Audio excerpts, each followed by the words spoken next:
Salutations and bienvenue, my name is Collector X and this is Avengers Age of Ultron First Impression. Yes, the movie premiered early in Europe, woohoo for us!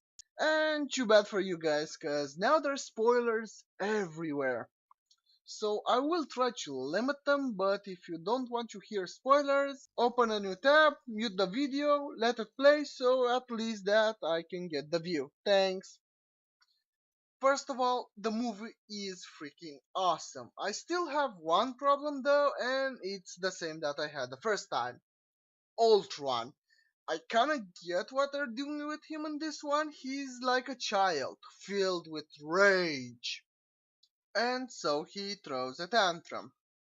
There are some Pinocchio references which further the child motif, but I'm glad I didn't go too far with those, cause robots and Pinocchio, I hadn't heard that one before.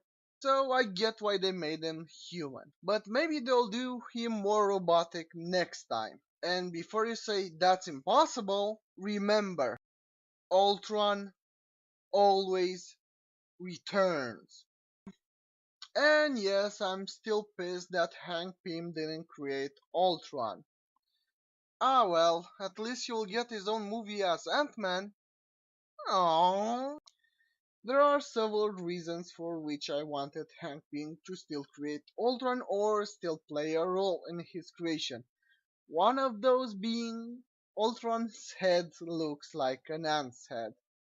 It's even more obvious here. Oh, and speaking of androids, or in this case synthezoids, Vision gets a new origin. He is still created by Ultron, but without revealing too much, he's a mess of artificial intelligences. Is that the right word? I say it is. Also, he was given the Mind Stone, which is associated with Adam Warlock. Adam Warlock has been teased since Thor Dark World and even Guardians of the Galaxy. Now this makes me wonder, his most famous weapon is now on Vision's head, in the same place it should have been on his head. Will this mean that they're not going to do Adam Warlock anymore? And speaking of characters that won't be in future movies, let's talk about the Hulk by talking about Banner first. Mark Ruffalo has gotten better at portraying Bruce Banner, but he still can't pull the inner suffering that Ed Norton could bring. There has been some improvements with Banner, but Hulk stayed the same. Actually, no, he digressed a bit, cause in the original he could speak. Here, he doesn't say a single freaking word. Come on! He is capable of speech, and here's the proof.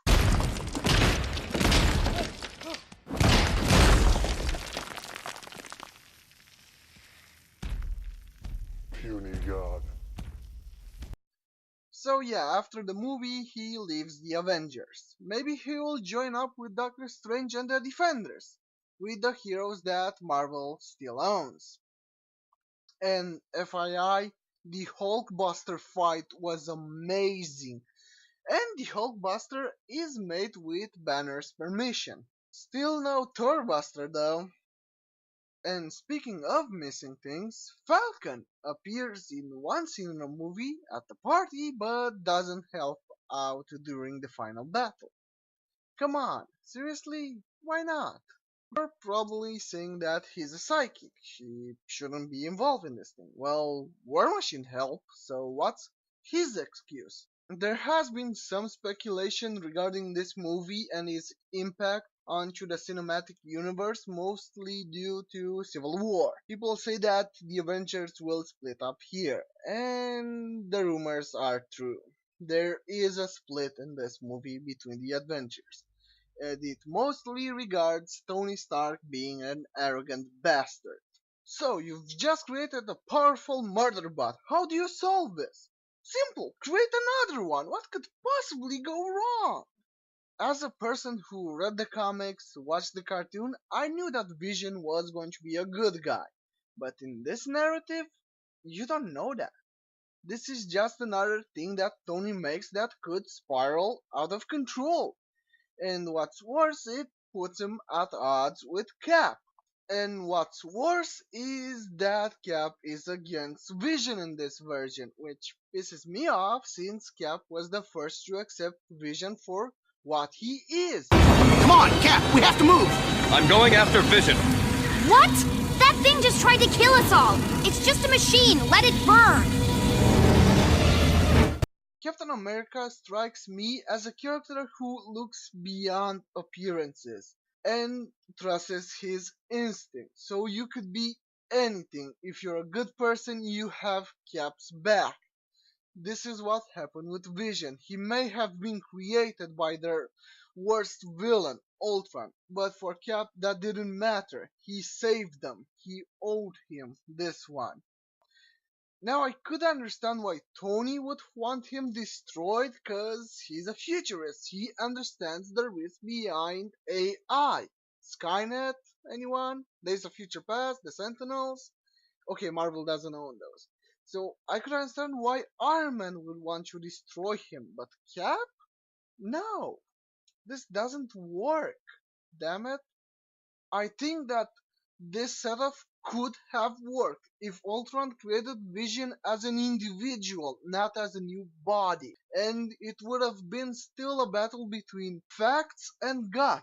Vision would have to prove his humanity to the Avengers. Okay, he still did that in the movie, in a pretty awesome way. Okay, credit where it's due. Like I said before, the team breaks up after the final battle with Ultron. But don't worry, a new team is formed at the end of the movie.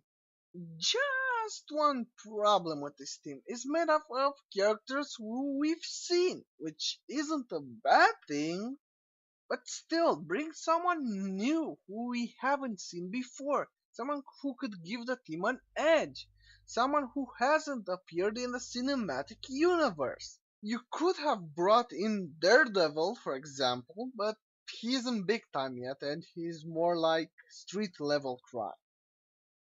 But still, you could have brought someone familiar, someone who you've gotten the rights back to. I don't know, Spider Man? By the way, he isn't in the movie. No, not even as a cameo. But speaking of cameos and Easter eggs, here are a few of them that I found in the movie. First of all, Wakanda is mentioned in the movie. For those of you who don't know, Wakanda is the home country of the Black Panther and the only country who has substantial deposits of vibranium, the metal in Cap's shield. The second cameo or Easter egg is this guy. You probably won't recognize him, but he is Ulysses Claw, aka Claw. He is called that for obvious reasons. Why do I think that this guy is Claw despite the fact that he isn't named in the movie? Simple. He deals in vibranium and he loses a hand. Now the last Easter egg that I saw takes place during the mid-credits scene.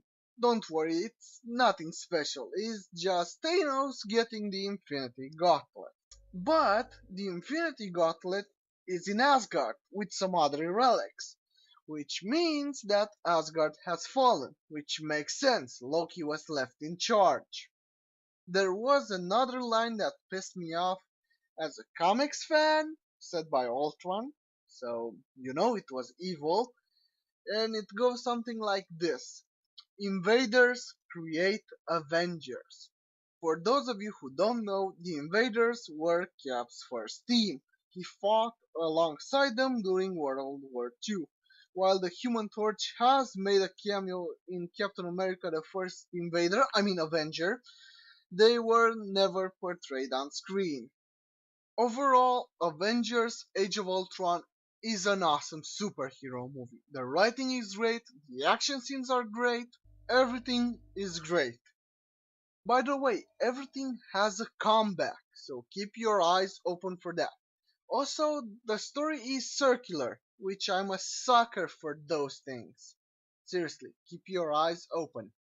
Oh yes, the memes. Almost forgot about these guys. Some might say that the casualties here are higher than they were in Man of Steel, which is wrong, because the Avengers actually tried to save people, unlike Superman. in Man of Steel. So go see this movie. This is Collector X logging out.